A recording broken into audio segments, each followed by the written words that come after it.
Hello and welcome to the Lucamon channel, where I talk about things that I thought would make for good videos, but are probably not going to do that well in the algorithm, but I wanted to make them anyway. .com. Today we're going to be taking a look at some of the games I used to play growing up that I assume most people have never even heard of. I'm saying this specifically to bait a bunch of people into commenting, actually, I played this game so much when I was a kid. Trust me, you probably didn't. Anyway, without further ado, let's get into game 1. This is Phosphor, a first-person shooter created by Nick Kang. It plays like Half-Life, looks like Halo, and feels like something that was never meant to be unleashed upon this world. The version I played has a single map for deathmatch, and legitimately nothing else. Here you face off with a bunch of bots, where you can run around and collect different weapons to use. These weapons range from machine guns and sniper rifles, all the way to laser guns and rocket launchers. The bots in this game are as primitive as they are good at this game. If they have a sniper rifle, they will kill you. I'm pretty sure they cannot miss. So be careful. They never miss. There's also a server hosting feature that might still work. I honestly couldn't tell you, I haven't tried it yet. Okay, so I got the game running here. And I got it running on a laptop. And hopefully when I do this... Alright, so I'm connected to a game. So it does work. The LAN feature or the server feature still does work. It's pretty easy to set up. I'll put the instructions, link it in the description.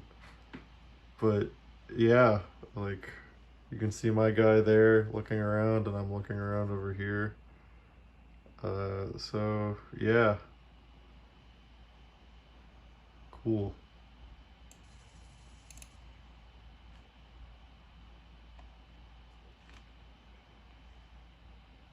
After playing around for a bit, I tried walking around without any bots or anything, and the experience was pretty nice. Walking around like this just gave me the time to think back to playing this game as a kid.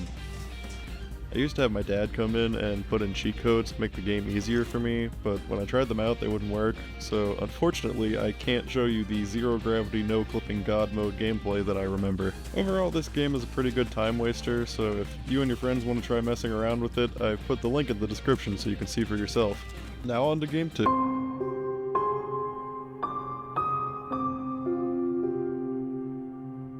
Samorost is a game by Animeta Designs about this guy in his pajamas that cannot seem to catch a break. It plays as a point-and-click puzzle game where you have to figure out the steps for each screen in order to progress further. The story begins when this guy, whose name is apparently Gnome, wakes up and sees an island hurtling through space directly towards the planet and/or asteroid that he lives on. He travels over to the floating island and completes some puzzles, eventually ending up in the engine room. Yes, the space island, for whatever reason, is controlled by an engine. No, this doesn't really make any sense, but it's cool, so shut up. Completing this last puzzle manages to change the course of the island just enough so that it doesn't destroy your house. Then you watch this guy fly back to his home in his little spaceship, safe and sound.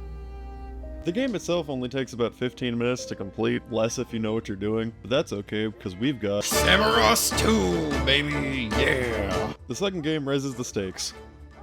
They've got your dog. You follow these kidnapping aliens to their home where once again it's time for puzzles. I thought this one was funny because the end goal here was to just smack this robot in the head with a hammer, and you have to go get this snail drunk so you can steal the hammer from him, and you do that by mixing some water and heating it up with this salt stuff that this monkey has. It's a weird sequence of events, but I just think it's pretty funny. After going inside, you break some stuff and then take an embarrassing amount of time figuring out how to do this one puzzle to get your dog back. After that, you try to leave, but uh-oh, no more fuel in your spaceship. Time for even more puzzles!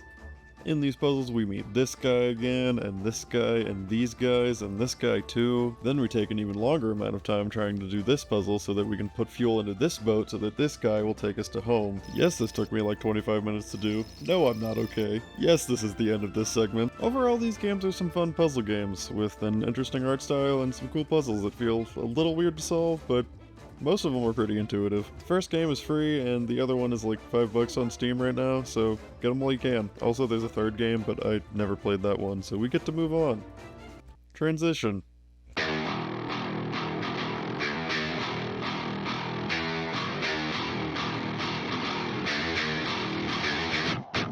Need for Madness, baby, let's go. This game is awesome.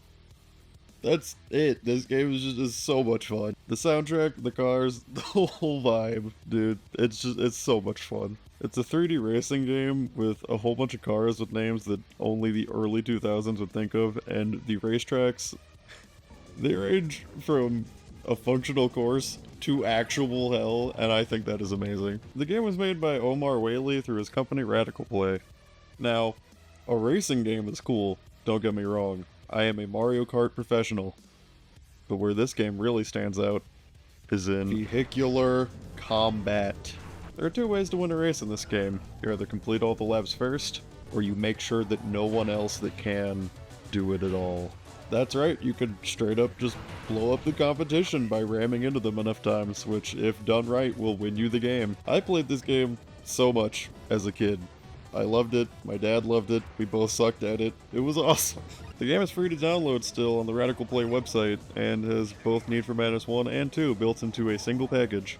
I highly recommend this one, as it is one of my favorite games to this day to just mess around in. Everything in this game is just such polished jank that I can never really get enough of. Alright, that's it for me.